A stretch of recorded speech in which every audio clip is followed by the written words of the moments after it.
كفلسطيني من قطاع غزة قمت في فيديو سابق بتوضيح الدور الإيراني في فلسطين. تفاجأت بأنه عشرات التعليقات من مؤيدي ما يسمى بمحور المقاومة بترتكز حول نقطة واحدة: أنتم في قطاع غزة ناكرين للجميل. صراحة الأمر فاجأني، تساءلت أنه شو الجميل اللي أضافته لنا إيران واللي على أساسه يجب أن نكون مدينين لها.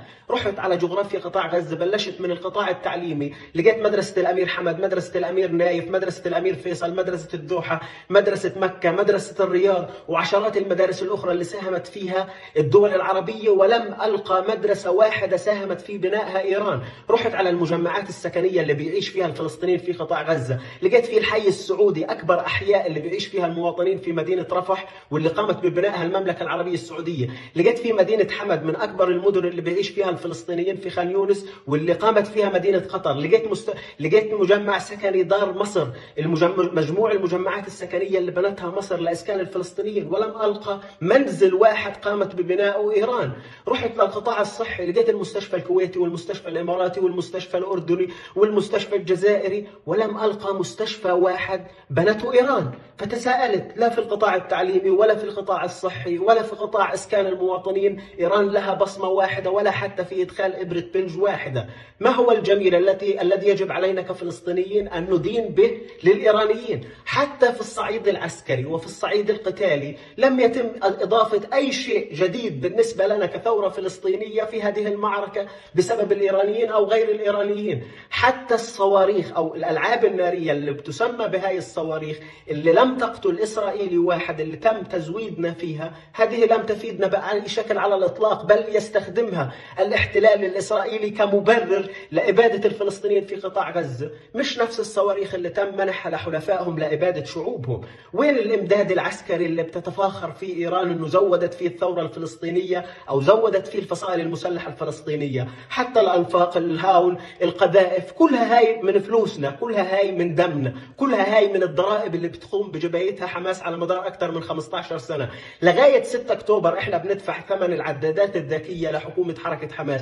لغاية 16-17 سنة وإحنا بندفع الضرائب وبتم أخذ أموال المساعدات وبتم أخذ أموالنا بحجة تطوير وإمكانيات المقاومة. فوين فلوس إيران؟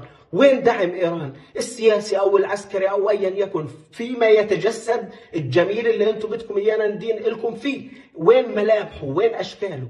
هلا إذا حماس أو في بعض قيادات من حماس بينهبوا أموالكم أو بيسرقوا أموالكم، فهذا لا يعتبر دعم للشعب الفلسطيني. إحنا كفلسطينيين لم نلمس أي شيء ولا نريد أن نلمس أي شيء من إيران. هذه الحقيقة الثابتة اللي بيؤمن فيها مئات الآلاف من الفلسطينيين. نحن لا نقبل أخلاقيا أن يكون لدينا تحالف أو أن تكون لدينا علاقة مع دولة استعمارية، دولة ما زالت حتى اللحظة تحتل جزيرة طنب الصغرى وطنب الكبرى وجزيرة أبو موسى، دولة ما زالت حتى اللحظة تحتل الأحواز وتنكل في شعبها.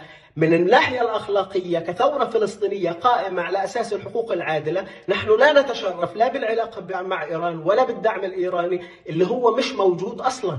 هاي الأساسيات المهمة اللي إحنا بنرتكز عليها كفلسطينيين. بعدين أنا عندي تساؤل في غاية الأهمية: وين في دولة خطت أقدامها إيران عملت فيها على تطورها أو على تقدمها أو على ازدهارها يا أوباش؟ وين؟ في اليمن حولتوه إلى مجاعة، لبنان دولة تم إنهارت بالكامل، وين؟ العراق أصبحت عبارة عن ميليشيات مفككة ساهمتم في احتلالها وساهمتم في تدميرها.